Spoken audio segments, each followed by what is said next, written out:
it's always trouble. good to know when your words are Yeah, being Josh is recorded. looking out for me. Yeah. Thank I'm a you. teacher. I'm assumed I'm recorded all the time, and I'm fine with it. Well, you're This not is a why good you're my teacher. north. I tell Oh, you kids don't- all the time, I'll fight you in front of your parents. I don't care. All right, heard it I'm here not kidding. live. Hey, people! Welcome to Jeri-Ann in the Rough, aka Jammers in the Rough. I'm here. This is called a hostile takeover. I'll be doing the questions, and I will be asking various questions to Paige and Josh, and I don't know. Cody is somewhere. It's not. I mean, just look whatever way you're pointing. If it's not right, just change. I know it's complex. You guys do this all the time. This is like my third. I time still ever. struggle with it. I don't know about all the time. I'm You still should struggling do with the it. setting. There's a setting where you can change it where it mirrors the right way, which makes it easier. So, like, if you I think point that's this what way, my problem is that it's Yeah. mirrored. go to settings. Because this is right to me, but it points. Yeah. Yeah. The Anyways, struggle's real, people. everyone came here to watch us figure out which way to point. And you know what? Just remember, I'm the most north, not Paige. I Are don't we know. getting serious? I don't want to get serious again. No, not doing that. Okay, so Wow. like I'm literally here to ask the questions that many of you probably want to know about our boys here. So I get to ask the questions. It's gonna be so much fun.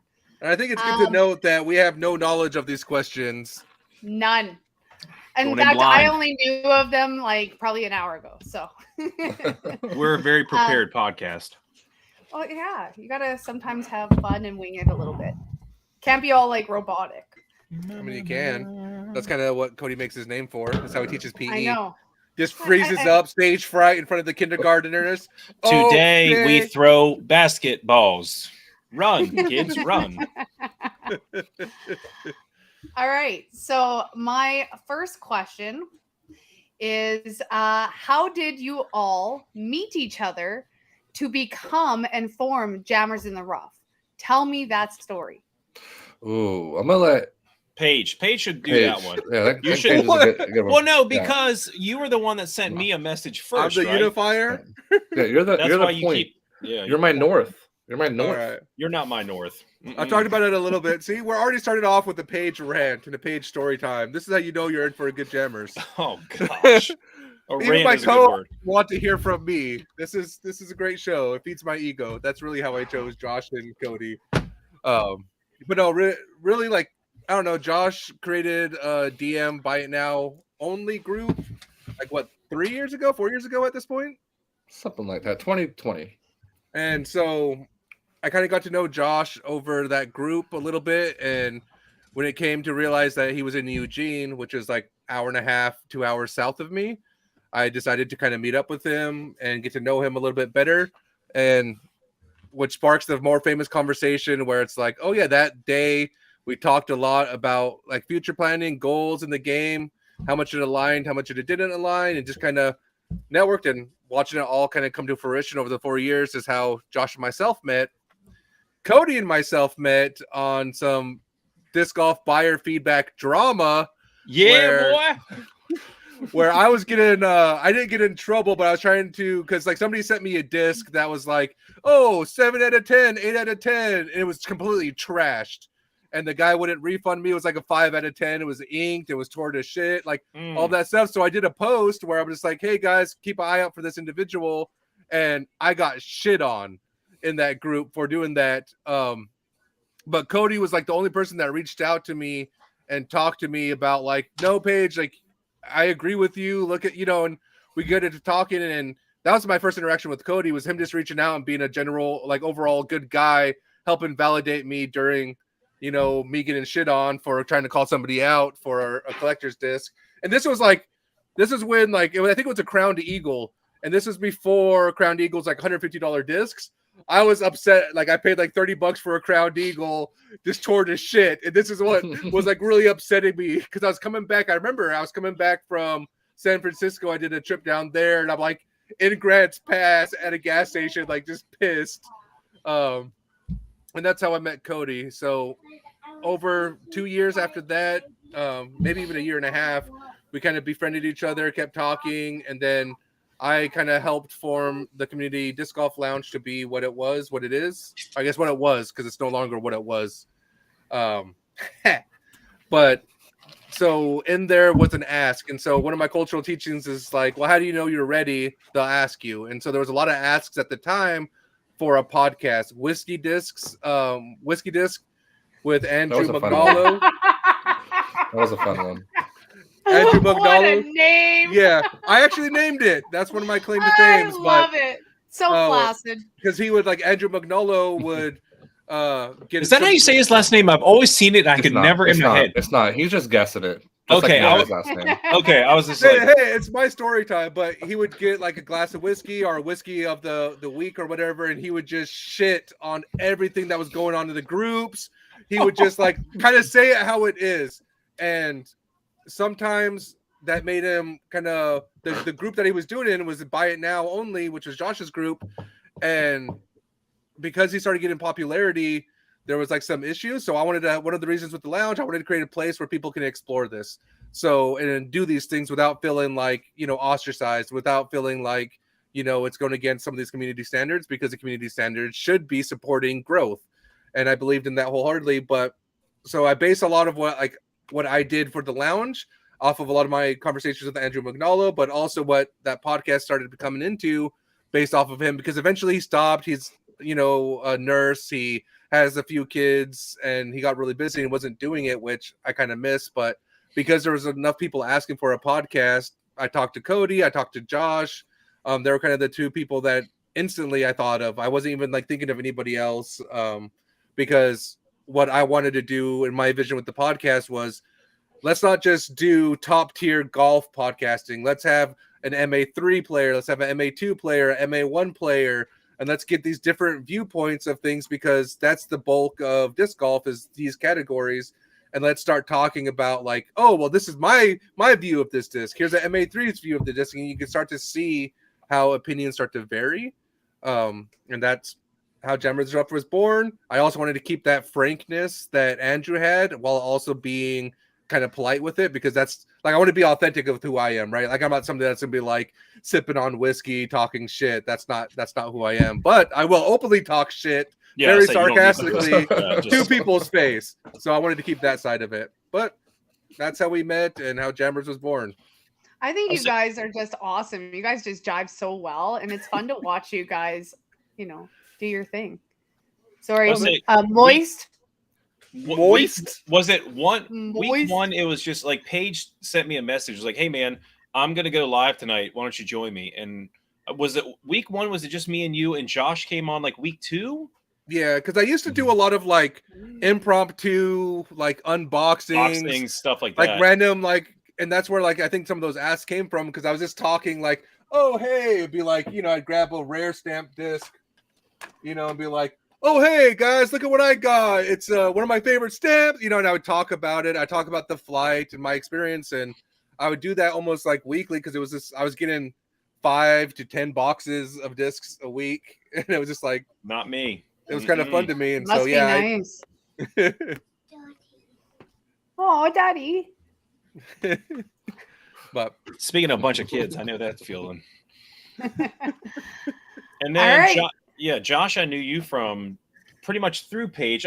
I saw both of you around before we ever like communicated, because I think we were all around kind of during the right before the boom of disc golf, like when it got like right before stimulus. Remember stimulus checks happened, and it was like that $30 Sea Eagle went to like $140. It was like $300 for some of them. But it was like a that's 2 where out like of somebody 10. was coming in. Like I would sell, because I'm somebody that's like, oh, if I throw this disc, let me get 10 of them.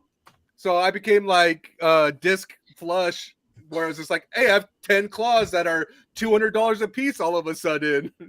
Yeah. And so I was like, yeah, it was moving. That was a lot. Good old days. So you guys have all played around together? No, I haven't played with Cody yet. He's Maryland. Opposite ends of the country. So I don't think I've ever met Josh and Cody? No, just Paige. Paige and I have a few times. Okay, so between Paige and Josh, which one is likely to cheat on the scorecard? Paige. This guy misses like 3 or 4 putts, and he's just like, I'll take a bogey. I'll take a bogey. Mulligan. I'll take a Bullshit. gentleman's mulligan. Gentleman's No, mulligan. No, I don't think like with Paige and I, like both of us are not going in it to like technically go against each other. We like, don't keep score. mainly it's just like- us playing and bullshitting because Paige and I don't get to play that often because an hour and a half, 2 hour drive, that is it does take work. He's made me drive every single time. He's never. I came last driven time. me. No, I came last. No, You talked about it. You haven't done it yet. we went and played at Buxton. What Oh, we did. yeah. Oh, look who's lying on the scorecard.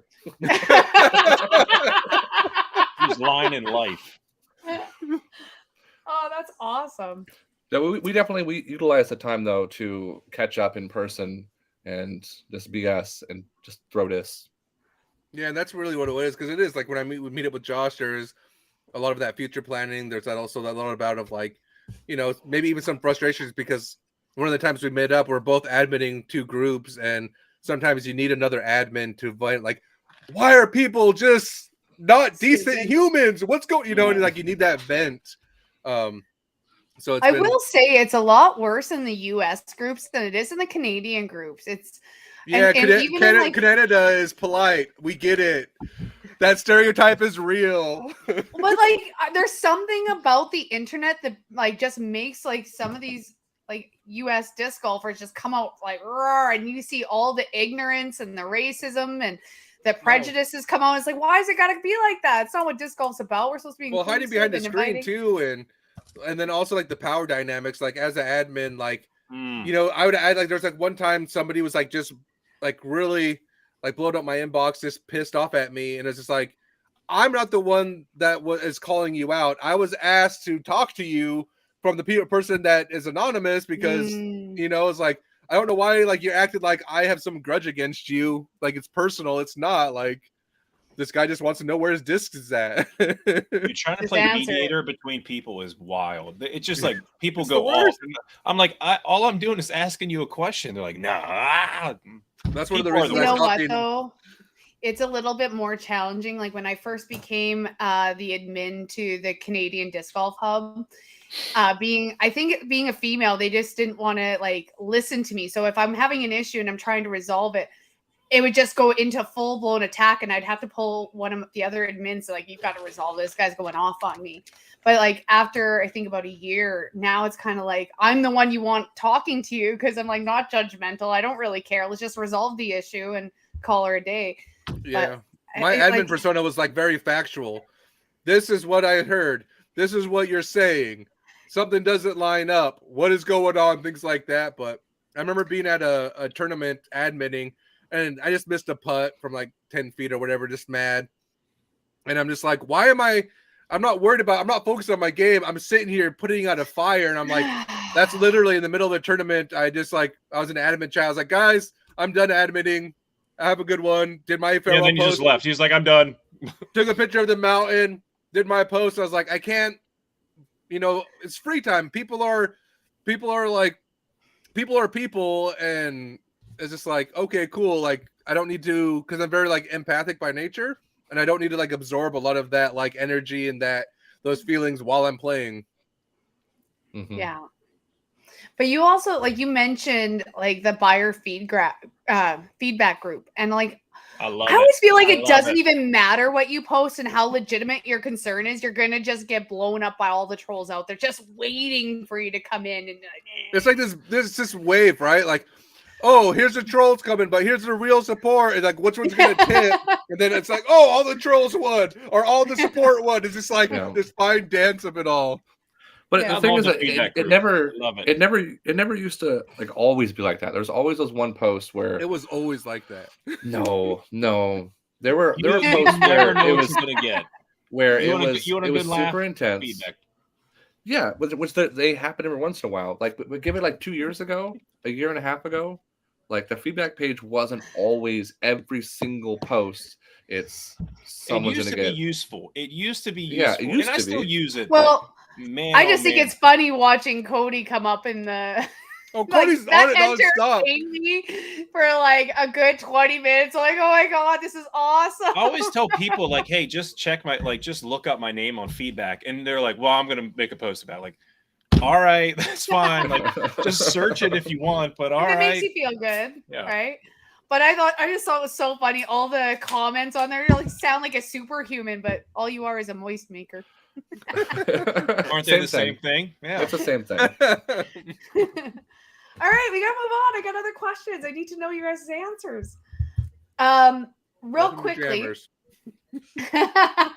real quickly, what got you individually into disc golf, and what was your first disc? And do you still have it? Because this one's mine. The Saint. Saint. It is Retro it's beaten burst. in. I don't want to show my number. Well, then maybe you shouldn't ink it. That's number one. Look, I lost this my second time playing, and I went out and found it, and that was the first thing I did is put my name and number on it. So I If learned you my lost lesson. it means you didn't throw it well, and it should be free to fly for anyone. I was new, and that course nobody would have found that disc. It would have been gone forever. So Then I'm glad I if went no back one's going for to it. find it, why even ink it? No one's going to find it. They're never going to return your phone call. I didn't go back to that course. Then never go back. I Quit wouldn't. being judgmental. You're the worst. I hate Right? ink with a passion. He does. All right, All right, let's answer this question. I'll start. I did it wrong. Yeah. I'll start. See, I started playing with some buddies years ago, where we just, we grabbed some discs. I think I had a bag and some discs in there, but it was mainly just going out to drink and smoke with my friends while I threw discs around. That's what it came into. I did that for a bit, and then life happened and went back to not playing disc golf. And then I think around 2019, I went disc golfing for like the first time in a long time, and that itch just got me again, and I just dove deep and very quickly, and then I got my PDGA number at that point. I'm like, you know what? I want to figure out how to get good at this game. I want to like actually learn the right form to throw and what disc to get and try out all kinds of new stuff. And it kind of snowballed from there. Started playing more, and shortly after that, we started the bin page, and that grew quite a bit. And I was able to start the Grow It program to give back to disc golf, which that got a lot of traction, and I've been able to do a lot with it. And so what I'm looking for at disc golf has like changed throughout the years, but I think I would say 2019, that's like the pinnacle point of me getting like into disc golf, is when I got my PDGA number and decided to actually try to be. What's your good at the PDGA game. number? 129839. Nice. Give him a follow. Don't. You don't want to see that chaos. I want to catch that smoke. So, Josh's story time. So I'll make mine quick. I was at a all-staff retreat, and one of my buddies wanted to go disc golf, and I was like, "Hey, I think I've done that kind of before. Let me go with you." So I just kind of threw whatever disc he had, and then that kind of got me hooked. And as a coworker, we would sneak out during lunch breaks. There was a course called Lunchtime, 5 minutes from us, and we keep playing from there during our lunch breaks. And then our schedule was flexible, so we're like, let's wake up at 6 so we can get off at 2 and go play disc golf. And we're doing things like that, which was fun, and that got me hooked. But my first discs were a Streamline Pilot and MVP Octane. The Pilot's a good starter disc, I think. I I wasn't throwing it. I was putting with a premium plastic Streamline No, Pilot. no, but that's a good disc. That's what I actually turned to as my second putter. So Yeah, I I think they're great. I think they're slept on, and even when the people are like, "Oh, what is when James Conrad got to switch over to MVP?" He's like, "What are they going to throw instead of his big beat Aviar?" And I was like, "He should be throwing a Pilot. That's going to be awesome. Like, let's see it." And he chose the NV, and not kidding. The AVR is the worst putter out there, and won like worlds with it or whatever. So, I was wrong with the Pilot. Yeah, but that was mine. Oh, I will add the very first disc I ever bought. You missed your chance, Josh. We're on to Cody. No. You missed your chance. You took your whole story time. So I got a starter pack with like 3 discs in it from Innova, and then you got the AVR. No, I got the Wait, is it? I got Yeah. 3. Is it Innova that does it? Who makes the? Innova makes a starter pack. It's a leopard, Shut minko, the and an fuck up. ABR. Or My a gosh, shark. no, magnet, Shark, magnet, Cobra, magnet. and Magnet. Who makes the magnet? Is that Disc Discraft? Craft. No, Disc that's Craft. Discraft. That's Okay, a good so- one. No, the But it's like a magnet super sucks. soft one. So it's a Look. super soft one, and I picked that up like this is years and years ago. I still have that disc. I still have That's it. worth some Yes, money right okay. now, actually. I want to see when we're done. You're gonna have to take a picture and show me. I want to see your first disc. Oh, and I Okay, have them yeah. both still too. Yeah. There's that lie again. All right, Can I tell my Go. story now, Josh, or is Go. Josh going to interrupt me? just talk. Okay. All right. So I And remember, Jeri-Ann, we're gonna move on. and next question. I remember like 10 years ago, I've always loved being physically active. Suits my job well. Back in the Craigslist days, so probably like 12 years ago, I was like, hey, someone's selling some discs around here. I picked them up, and there was a course like 5 minutes away. Went through, it was like cheap DX plastic, and I got hooked. I remember driving to like Baltimore, which is like an hour and a half away. I was like, hey, I'll go buy some more. Like I bought 20 discs for like $50 or something stupid. And then I got into competitive volleyball, played that for a long time, really kind of didn't play disc golf anymore. And then COVID hit and all the gyms closed, so I couldn't play volleyball. And I was like, well, I guess I have nothing to do. I can go outside and play disc golf again. And I didn't have any of my old discs. I don't even know what I did with them. So bought a couple online and then got really back in. Like my kids were young, so they would nap for 50 minutes. I could go play the local course in like an hour. So by the time they were go to bed and then wake up, I'd be done. So I didn't take any There time was away someone from with them. them, right? You didn't just No, abandon no, them. they just sleep. That's not my problem. They're sleeping. Yes, my wife.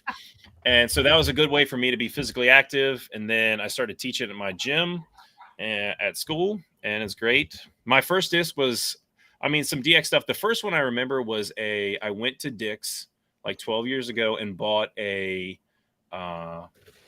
Champion Blizzard Ice Boss, pink in color. I'm pretty sure Paige has one or like sent me another one, same color. And I still remember I was like, oh man, 11 speed or 13 speed, that means it goes the farthest, so I'm going to throw it the farthest. Probably like first or second throw, I line up, throw it, goes dead into a tree, and I never saw it again. Never again. I was like, I can't get it down. I didn't know disc retrievers existed. I threw things at it, never came down, and that's when I learned that faster numbers doesn't mean farther flying. Okay, so that leads to the next question. I was gonna say, what do you think is the most common mistake for new players? Throwing high speed stuff. Right? That would be mine. Giving value to numbers on discs. Yeah. Throw putters and mids. Don't pick up. Everyone's like, hey, you're playing Yes. disc golf. Here's a destroyer. Throw it. No, don't throw a destroyer. Throw like a mid and a putter. That's it. And maybe a fairway. Yeah, I would say probably another big one is changing your putters, changing your putter out and not sticking with one. I disagree. No, I disagree. no. I think No. there's a very small difference in putters. There's obviously overstable, whatever. I think 90% of it's feel and comfortable or comfortability in it. So you should switch it out. If this doesn't feel good and you lose confidence in it, cycle it. Get that confidence back. I'm all for that. I mean, I can see that part. Like if it's not working for you. I just proved But you if it's wrong. but, Let's but go. no, You agreed with me. No, You I agreed said I with me. agreed with that point. If it's a disc is working for you, and then it's like, oh, it's beat in. You know what? I'm just gonna get a different one. It's like you made a lot of progress with the specific mold and feel, and now you're switching it up. It's a mistake, in my opinion. I don't think so. But I also think a big mistake that they do is a lot of them buy into the entire fandom and they limit their bag choices to be all one brand.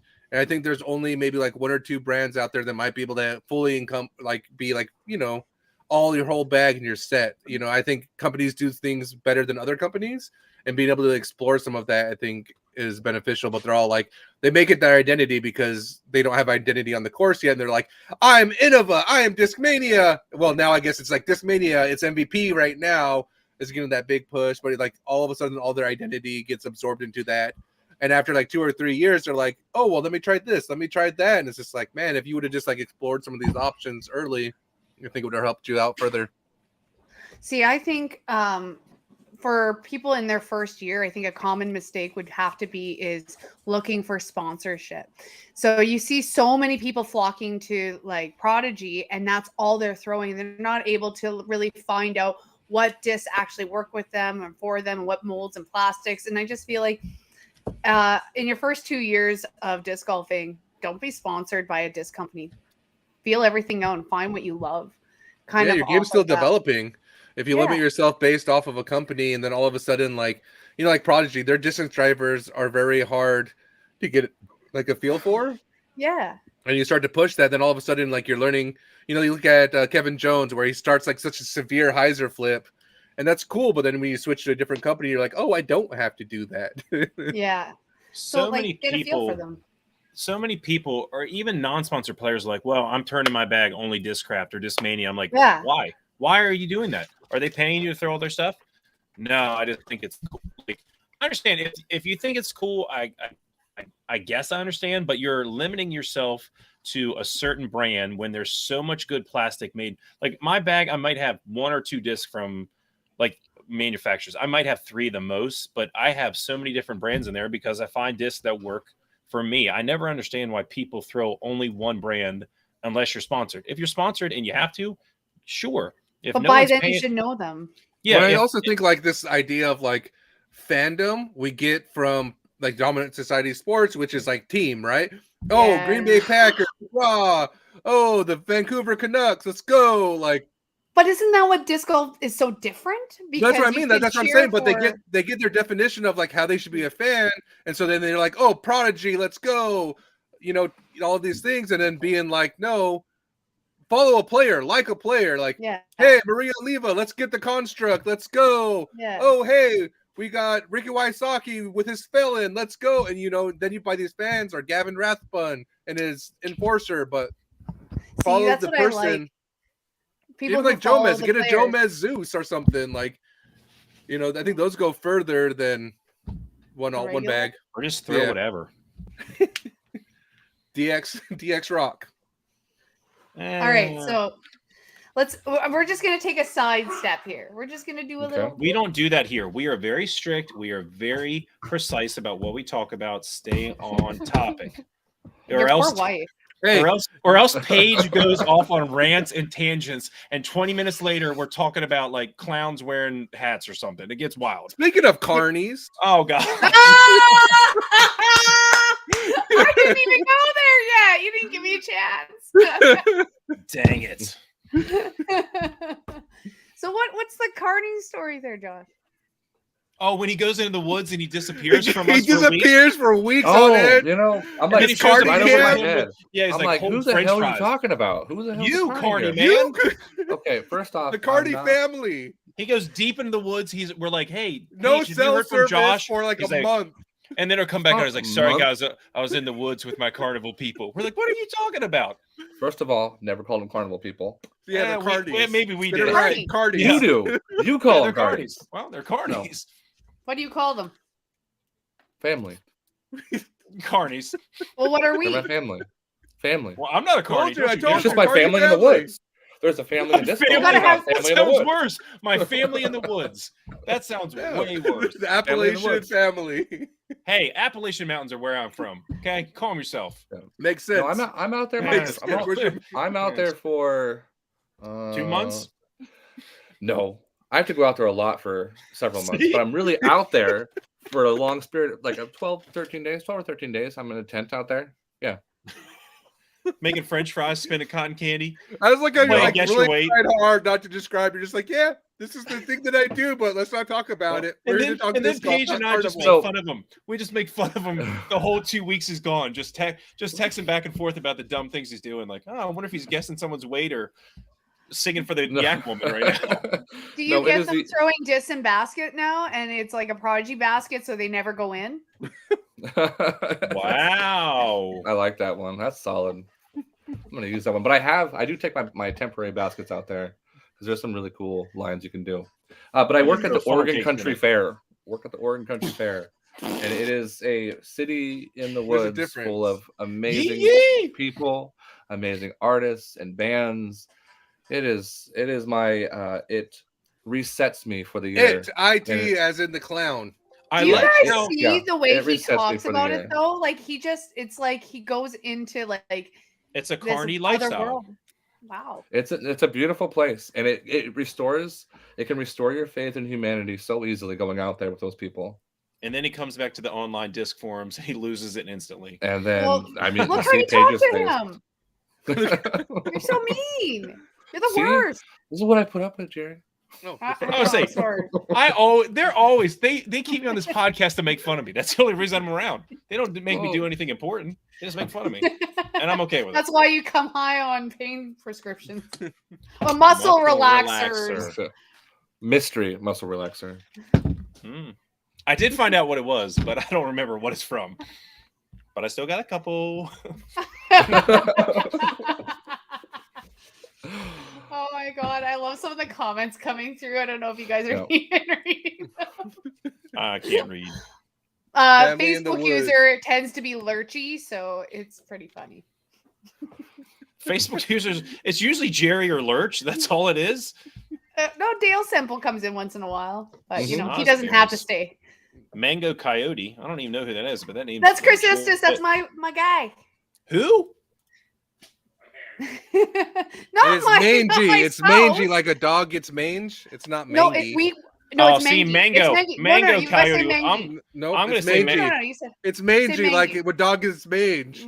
no. Mango. I that's how I chirp him. I call him Mangy. So Mangy. it was perfect that he read it that way. Is that no mango? Mango. That's gonna be mine. I'm gonna make a Yeah, YouTube Clash mango Discs, coyote. mango. That's I a love very mangoes. solid overstable mid. Oh my god, Is it did we change overstable? names? Josh Smokes.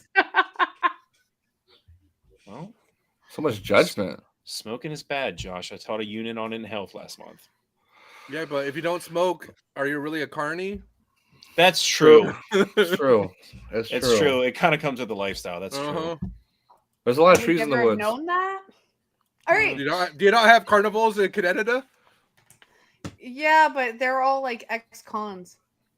Yeah, that's what I mean. That's what Josh's are. And like He 90% is- of ex-cons smoke. Yeah.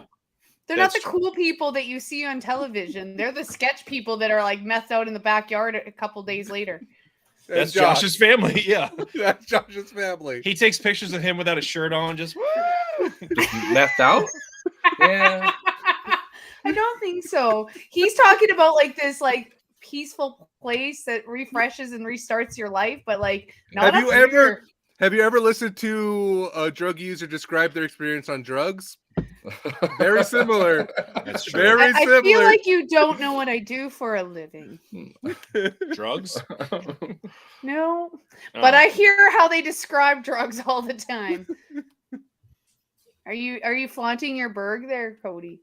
I always like I bring disc. I have disc in my car. I have disc at my school. I have disc like when we drove to Yeah, Texas. you're I the had, one guy who lost 50 discs and don't know where they went. Like, I don't want to say he's the one guy. I've done that. Yeah, I don't lose disc. Like I know it's in a box somewhere. all right, let's get to like serious stuff. Okay. No. Yeah, this is what I'm here for. All right, let's do it. Let's do Right. it. You're here to keep us Okay. on track. We're the No more featured guests. Yeah, We exactly. take the conversation where we want to take it. No. Tangents. So, Erica Stinchcomb. We all, had just heard her story. For those who don't know it, let me give you a recap. So, day one of the Music City Open, Erica missed her tea time due to errors she made with charging her phone and her alarm not going off. She ended up waking up right when her tea time was, and had to race to the course, missing the first 4 holes. For anyone who doesn't know, the PDGA rule on that is if you do not make it to your tee or that hole, it is a par plus 4 for every hole missed. Oy. So going into the 5th hole, she was automatically starting with a plus 16 on the card. So this story I find is very polarizing. I think we got people in different areas. Some people think that like they're very disappointed in her, like it's her job, she's a professional and she should be on time, no excuses. Some people are like empathetic in the fact that that's our greatest fear is missing your tee time in a tournament. And, you know, in your job, I'm sure everybody has been late for work for sleeping in by accident. Mm-mm. And then there are people like me who think it's very inspiring. I looked at her story and I found, like, right from the jump, she was the underdog. She was starting at the bottom and she was crawling or clawing her way to the top. I mean, I was really impressed with her game and how she was able to continue moving up through each round she played. But what are your guys' thoughts on this situation? I don't know. I mean, for me, there's that, like you're talking about, like inspiration side of it. I think for how much conversation was like focused on like Callaway and Ulibarri, like DNFing and Emerson. I was going to bring that up next. Yeah, like they were DNFing and there was a lot of negative attention on that. But then you had this opposite side of it where, you know, they could have easily been like, oh, hey, like sent a message in and tried to 999 and not finish the round, and they didn't. So you have this like, you know, oh, I stopped the tournament in order to preserve myself for maybe the next tournament, or hey, I love this game and I'm going to continue to grind it out even though I made a mistake and put myself in a position to be successful, which I think they were, because they finished 23 over and not 16. So they had 16 over to start and then they finished like 23. I think that's a pretty good like rebound considering.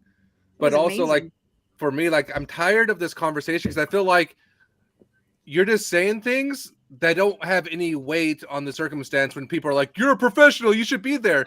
We've all had a job where like we show up late, we don't show up, we sleep through our alarm, like to err is to human.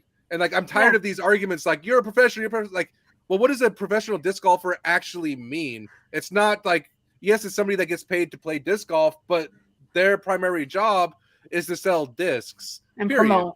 promote, right? Like, yes, playing is one aspect of it, and that's a way in order to do that. But as we're starting to find with like a Nate Perkins, even, oh, he doesn't need to play to sell discs. He's around there. He's commentating. He's making himself accessible. That's going to sell discs. Paul Ulibarri is going to interact with the fans, and he's probably going to sell more there than he would have by not finishing. And so he is being a professional, you know, like, so I'm just tired of like, because it means nothing when they're like, oh, they're a professional. It's like, okay, that's no like contribution to this argument. You're just saying things because you want to say things, and there's more in-depth thought that can have it, because there's that perseverance for me where Erica showed up. Like, how, like, who's going to show up 16 over? Who wants to do that tournament? Nobody does, but they chose it. They played. Did. But she did. That's what I mean. Like, that's huge. That's awesome to see and important to see. And I think we need to see more of that, because a lot of times when the going gets tough, we're seeing mental health breakdowns. We're seeing like crying and fits and discs thrown at baskets and bags kicked and DNFs. I've seen enough of that. I want to see somebody like, all right, I owned it. I'm going to finish this tournament. That's my thought. All right. Well, I mean, I definitely loved am. it. I'm on pretty much the same page. One thing I loved about it though is the fact that her Instagram video she posted of like her worst nightmare. I love that so much. That's it my shows- nightmare. Yeah, I hear it's a lot of her. people's nightmares. But I mean, like, to kind of echo off of Paige, the fact of like everyone focusing on like this is your job, like you need to get there on time every single time. Like everyone's been late, and she did come. She was just a little late. And Erica, she everyone- did come. she I don't know. It's a hard one, because I kind of get the people who are saying it's your job, you need to be there. Like, yeah, and she knows that, but she came and she pushed through, and like that alone was like, it's inspiring to see somebody do that instead of saying, "F this, I'm plus 16, I'm gonna quit now." Like, she pushed through it, and that right there should overcome all the other haters talking about her need to be there on time, and she gets paid for it, so she has to be there. And I get that. I get it. Do you think her Well, that's the thing. Like, who has an appearance fee? Who has a, hey, you're a professional disc golfer, here's $300 for making your tee time? That's not what they're getting paid to do. But do you think her posting her story on Instagram drew more people in to start watching the live coverage? Yeah, because I'm curious about how many of those like shit talkers actually were following their round, actually following them on PTGA Live. Like, how many of those? I did immediately. Yeah. But it was her that drew me into like, I want to see how she plays now. I'm yeah. for But I was saying her. before that, right? Like, everyone's like has an opinion, but how many people before that were actually following along Mhm. and supporting? Because you look at some of the like dwindling numbers, and I'm pretty sure the ones that are going to be the loudest trolls are probably the furthest from supporting, like not only FPO but also like these individual players that are falling off of like the lead cards and chase cards. Yeah. And so I don't know. I think it opened the door asking for scrutiny, and then trying to own it. That's a tough thing because on the opposite side, like I said, like Ben Callaway tried to own his DNF and then got shit on. So it's like, you can't own that one. you lose. But So, also, like here's a the chat. Experience is a sum of your mistakes. You learn from them, and that's exactly what she's gonna do. I would put money on this. She's never gonna miss her tea time again. That's like a one They'll time. triple check everything. Yeah, you're gonna have 4 alarms. But like to go off of that a little bit, because you had already touched on with the MPOs. What are your thoughts? And I'm not going to say names. Like you can say names. I'm not. But like some of those. If you're listening to this, if you listen to Jammers, you know my opinion on you from the first year. You do hate Paul for some. You hate his guts for some reason. I don't know what he ever did. I love him, but okay. Paige hates him. Hates his guts. Okay, I don't know but why. so what are your thoughts on them dropping out due to weather conditions and not playing well in those conditions? I personally think it should be like a little bit of a difference between like a pro level athlete and like a casual fair weather player. Okay. So like in football, they don't get to choose their weather conditions. They will play in rain, sun, wind, snow. So like there's also like other sports where they don't play in the rain and the snow and stuff like that. Is disc golf, like, where does it fit in that category? Should it be a fair weather sport or should it be a year-round sport?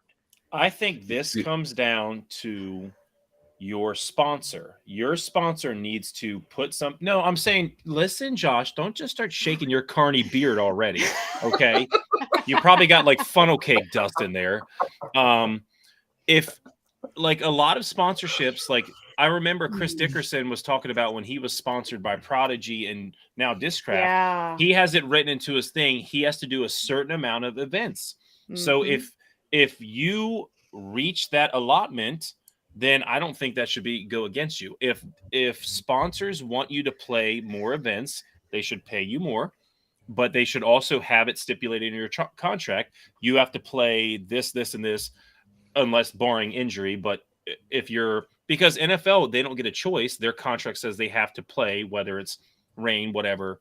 If it's lightning, of course, it's a safety hazard. But if you want to hold them accountable, then it needs to be written into your contract, or you have to do this because maybe those players know I play worse in rain.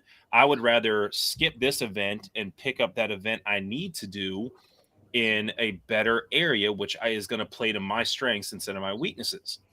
So I understand, like, I don't want to play in the rain, but then again, I'm not a professional. But if you want to be a professional and make professional money, then your sponsor should have that written in your contract somehow. There should be an agreement or an understanding, at least in my opinion, Joshua. So I know I'm under two different like trains of thought. Because if you remove the names from it, my thought process is, as a professional athlete, you are responsible for making yourself successful at every given event, and that means upcoming as well. And what does it mean to be successful? How do you manage that, right? So you have like you're managing your workload, your mental health, you're managing your injuries, you're pushing all of these things. So in a situation like this, already battling and losing the cash line, there's no point in you playing this third day outside of rating. Well, your rating's already above it. What's going to be more successful for this major that's 2 weeks away? How could you, like, if I go out and you injure your ankle, then all of a sudden the major, which is more important than this pro tour, and you're struggling like there. Sorry, you're distracting me, Cody. But anyways, but you struggle there, or you rest up, you don't take that injury, you go to Masters Cup, become successful, and then all of a sudden it was worth it. And I think as a professional athlete, you need to ebb and flow that, because we're talking NFL, but also look at the NBA. How many all-stars get rested for games that don't matter? And that's huge because they're managing their caseload or their workload. So when playoffs come, they're fresher because playoffs are more important than whooping on the Blazers. And that's like every sport now. You rest, like NFL players, they rest games. MLB. That's why Cal Ripken's streak will never get broken, because nobody does that anymore. They've realized that players need rest, and But they this is perform the better. pro tour, so like this is the highest end of the And tournament. NBA And I'm just saying, like, MLB is not. No. What I'm saying is No. to quit in the middle of a tournament, saying, "Well, I'm not playing Yeah. well, and the weather's not great, so I'm just going to quit." What are you teaching our future generation? I agree with of that. disc golfers? If you start, but again, if the weather changes drastically, I can understand that being an outside playing. But I also don't believe. I always tell my kids, you start something, you finish it. So I do agree with that. I You guess start it, that's what finish it. separates the elite players from the. And that's why, like I said, like you remove the names, 100%. 100%. Yeah. and you I- remove the It names, separates and this you remove the names, and I think my point stands. But if you put the names, then you can see a pattern.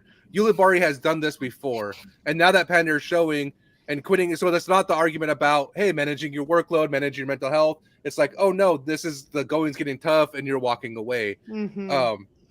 And that's why, And like, can you tagging the imagine names- if Erica did that? Like, we wouldn't have this amazing story that's uplifting and teaches you perseverance. But also, Yeah, that's a big I one. think- I think perseverance is a huge part of this. Paige, I'm going to interrupt your ass and I'm going to say this. I think a lot of people are blinded by this idea. No, perseverance is important, but I think a lot of people are blinded by this idea that I have to go 100% at all times, no matter what. And that's why we have so many injury-prone pros in disc golf right now. Then don't do back-to-back tournaments. But they don't. The Pro Tour is like alternating weeks for that, and sometimes. But don't like, as a start it disc if you golfer, can't finish it. If you don't think you could persevere through it, then don't start. Just say, hey, I'm going to, walk away from this one, rest up a little longer, because that's the tournament coming up that I feel like I can really push myself through it. But see, that's the thing. Like, nobody's going into a tournament thinking they can't finish it. So you're right. Like, everyone's going to a tournament thinking they want to be successful, can be successful, but to put in the work, and then they get to day 2 and realize that they weren't there competing. And so having that conversation, honest dialogue, what's going to make them more successful at Champions Cup for a major? And I would think the sponsors would be more disappointed of you resigning due to weather and not playing well than not playing well. They're being honest, because the moment you corral it, it'll be like the NBA. The NBA no longer is just like, we're resting them. Oh, well, there's a fear of injury, so that's why they're resting. And so, I feel like go. People are talking about Josh. Go, Josh. Go. All right, Paige, shut up. I'm sorry. There's a difference between an elite player and a pro player. A pro player will DNF because he's not doing well. Yeah. An elite player will wake up and realize they've missed their tee time and show up at the plus 16 and continue the whole entire tournament. Like, that's an elite player. I'm not disagreeing with that. I'm just saying, in a vacuum with no names, when people are responsible for how they break through, they need to evaluate that. Because I've been a big proprietor of mental health and managing that mental health. You go out there in a day where you're not feeling your best and it's muddy, it's rainy, it's sloshy, and you bust your ankle. What is that going to do? And what lesson are you teaching people that, because you're afraid to stop and evaluate where your mental health is at, you're expected to get out there? Like, where's that balance of it all? And like I say, this is all mental health. This is ego in some. But I'm saying it's part. I'm not. But you're putting names attached to it. You're attaching the situation. I didn't put names in. I just said no. But no, that's what you're saying. You're talking about this situation, and I'm talking about it overall as we start to look at it, and because the moment you put the names on it, there's a pattern shown. There's weak fragility that's shown. There's weak mental games that are shown, and then you guys are absolutely right. But in an overall scheme, with no names attached to it, I think you need to be able to evaluate these things and should be. I'm just saying there are people who the ego supersedes everything, and it's not mental health. It's about, I'm not doing well, I'm going to quit because it's better than saying I lost. If that's the reason they're quitting, then Josh is right. I'm breathing life into, as a player and as these other players, they should be evaluating and weighing these options, not like, I did bad, let me not play so I can salvage something and move on. Yeah, then of course, I'm saying, like, overall, the whole encompassing thing should be evaluating that. That's all. I can see both sides of the coin. But if you want to be considered an elite player, you got to push through it. There's I only think so, so too. many elite tournaments that happen every year, like each season. I mean, and you if you choose to gotta just think- stop. But the people that are doing it aren't mid-round. elite, and that's partially why they are doing it. Is because they aren't elite. They used to be elite. They used to be on top, But but could they're you not now. imagine if everybody walked away from the tournament because they don't like playing in the rain and they're not playing their best golf possible? We wouldn't have even had, a winner to watch. Look But at that's- Kristen Tatar. but She no. wasn't even winning. Mhm. If she didn't persevere through the conditions that were set there for But everybody, You're she acting like wouldn't have everyone's at the won. same mindset. Like if you give everybody the opportunity to do that, I still bet like 90% of people aren't going to walk away because those are the difference of the mentality. If you give everybody like, hey, the weather's bad, you can leave. 90% of people are still going to like tough it out. I believe that wholeheartedly, and Then I the think that's why 10% shouldn't be sponsored. I can agree with that. Like if they're like what is Emerson really bringing to Lone Star Discs besides meltdowns, bad rep, blah blah blah? What is like Ben Calloway really bringing to Discraft? Like he did one funny video this year, but before that, so it's like, yeah, some of these bottom 10% should be reevaluated, especially when they start to protect their rating. They start to protect these things, and they They're perpetuate. eventually But the rating's going to drop. I mean, we get old and our rating changes. Like your body just doesn't move the way it used to, and it's always going to end up. You're going to hit this, peak, and then you're going to end up plateauing and going down. So, should it be about ratings, or should it be about, Does DNF affect your ratings? it depends on if it's like an 888, the which reason? is trying to manipulate then- your rating, or then if it's that's a what they should do. 999. A DNF, then the PDGA, just like I was talking about sponsorships need to make that change, then the PDGA Yes. should, if they believe that, then a DNF should affect rating, because then people will have to weigh, is this worth the hit to my rating or not? It might have more people staying in the game, but it will also still have people that believe they are stopping for a good reason. Hey, is it worth the risk? Is it worth I think the hit? injury is always a good reason to DNF. I think it's always Yeah. a good Yeah. reason because I mean, we don't want you hurt. It's in any sport, we don't want you hurt. That doesn't make for for fans. Like, Yeah, to but then you're watch. gonna get people that manipulate that because that's what they already do. You had But Big what I Germ was who's like, pointing out. Sorry. oh, I'm just gonna say like Ben Calloway doesn't become honest, and it's like, oh hey, the weather, the injury, risk of injury. He's gonna be like, oh, I hurt my ankle, I can't play this week, and then show up. And I think But you get some people didn't have that as an excuse. They legitimately took to Instagram to say, due to weather and my not playing well, I am Yeah. quitting. And But I value the that's what honesty. I'm talking I know, about. but I value the honesty of that rather than being forced to lie. Because if he's forced to lie, he's gonna say what he needs to do to get out of it.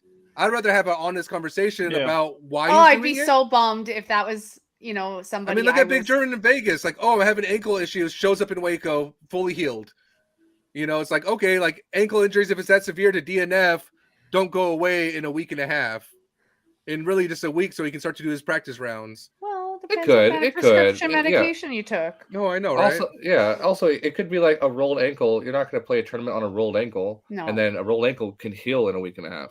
Mhm, you And can. again, I'm we're just saying, not but where do gonna you start to know- draw the yeah. lines?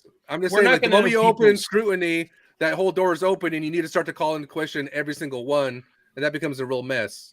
And And I agree That's why you with choose to get Paige. sponsored and put yourself in that light to be scrutinized. They chose Yeah. this life. But like screw Paige it, is but I- saying, Go ahead. Sorry, Cody. I'm trying to I know. agree with you for once. My goodness. I'm just saying it doesn't happen often.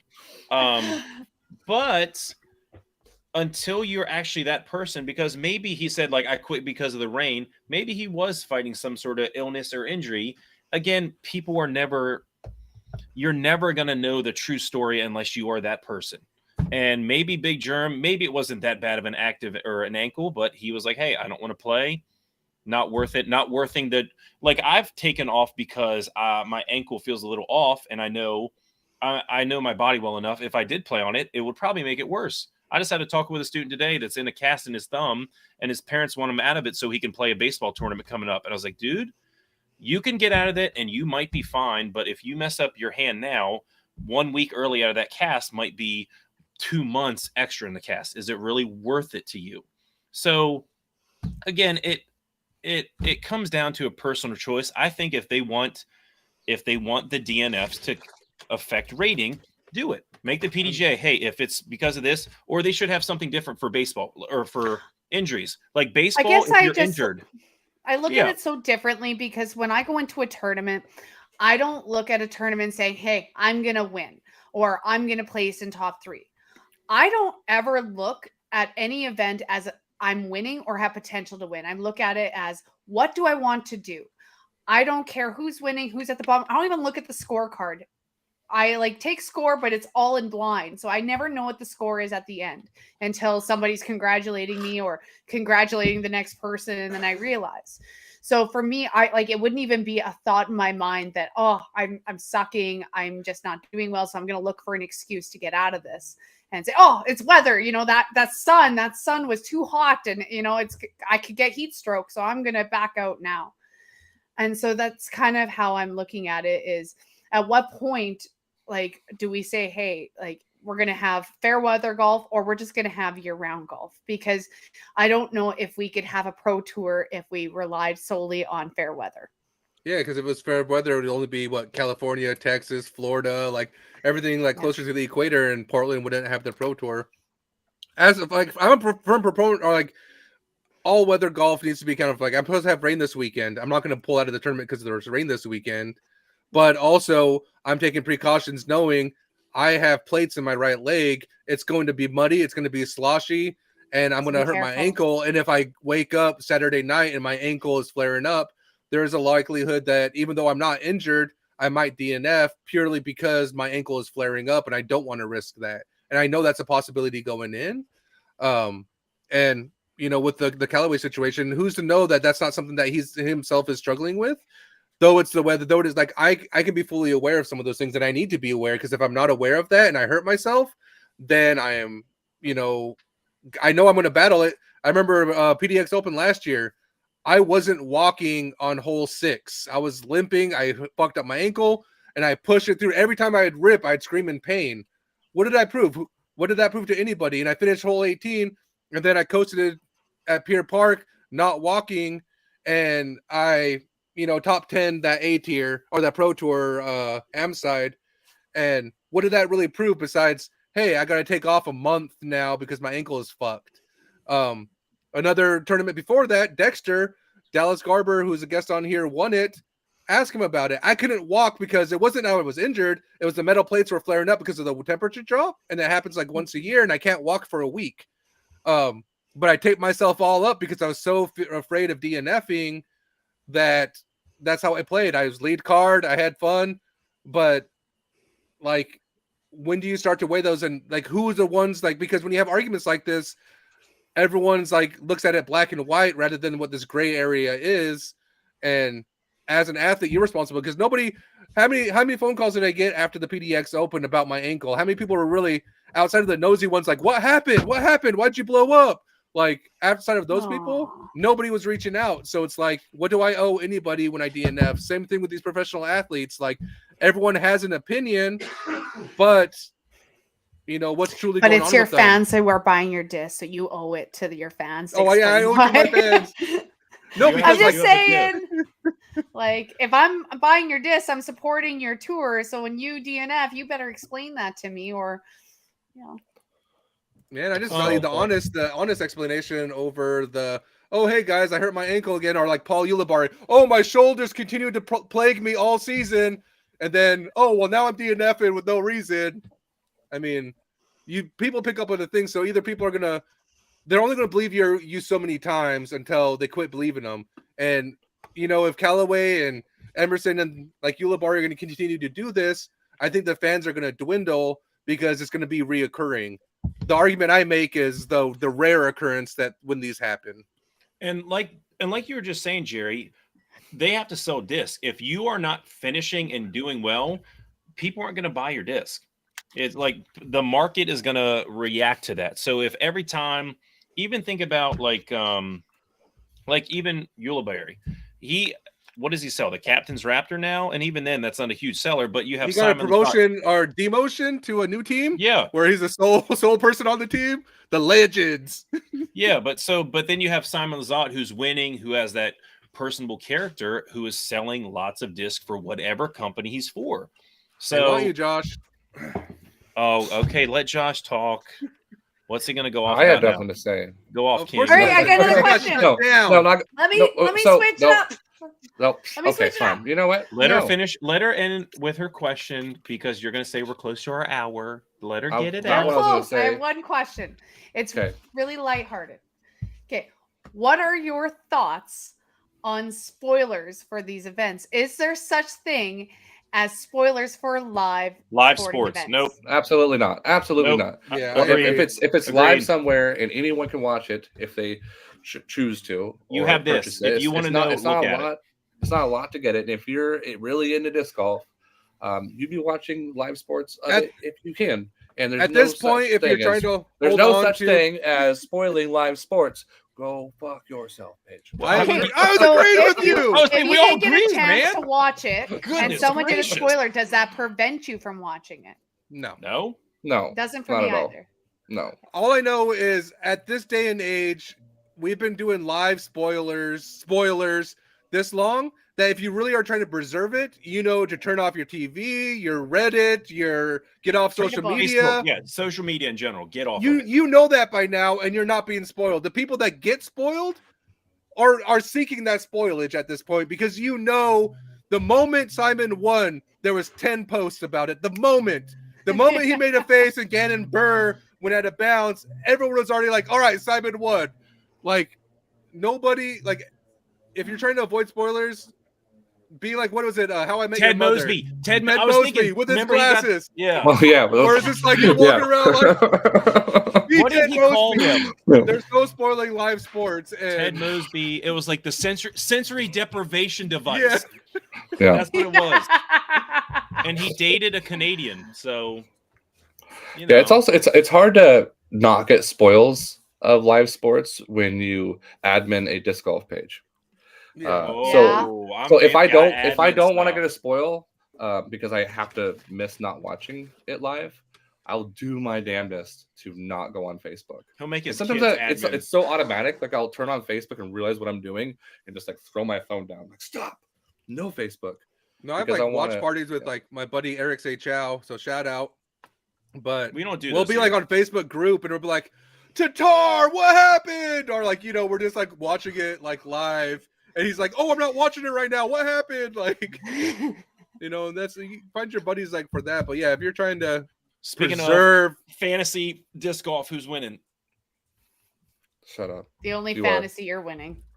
Well, does that currently, even still a mean? lot of golf to play. Still a lot of golf. yeah, still a lot of And, golf. and, but and currently- Still a Paige lot was of like, golf left. all of your players aren't going to be at the first couple tournaments. You're going to do terrible. That was I know. Josh. Aww. yeah, he's in first. He's in first. He is leading our fantasy league.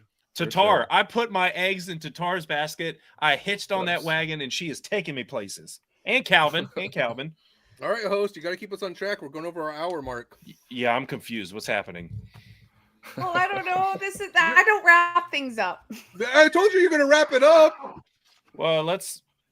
All right, Kid- guys. We'll That was so transition- wrong. I'm so sorry. I didn't know how to say that right. Wow. No, it's perfect. It was perfect. Jerry is Oh, against. so Dark Ace. I like it. She has no We're context. sponsoring this. Just Dark Ace. Dark Ace. Dark Ace. They're Dark the Ace. one sponsoring tonight's events. There Oh, we go.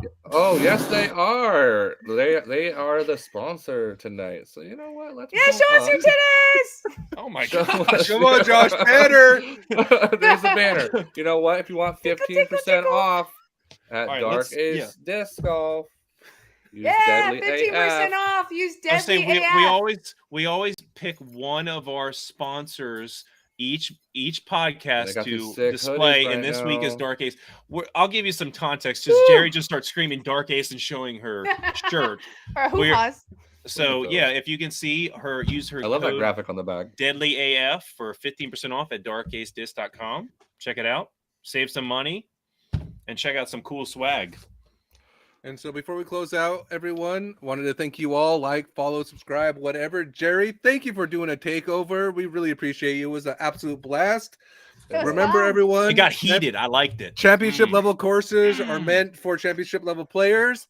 And load management is important for all pro athletes and athletes in general. You've So missed thank that you, for like everyone. 5 weeks. You're Keep done. jibbing it in the rough. We'll see you next week.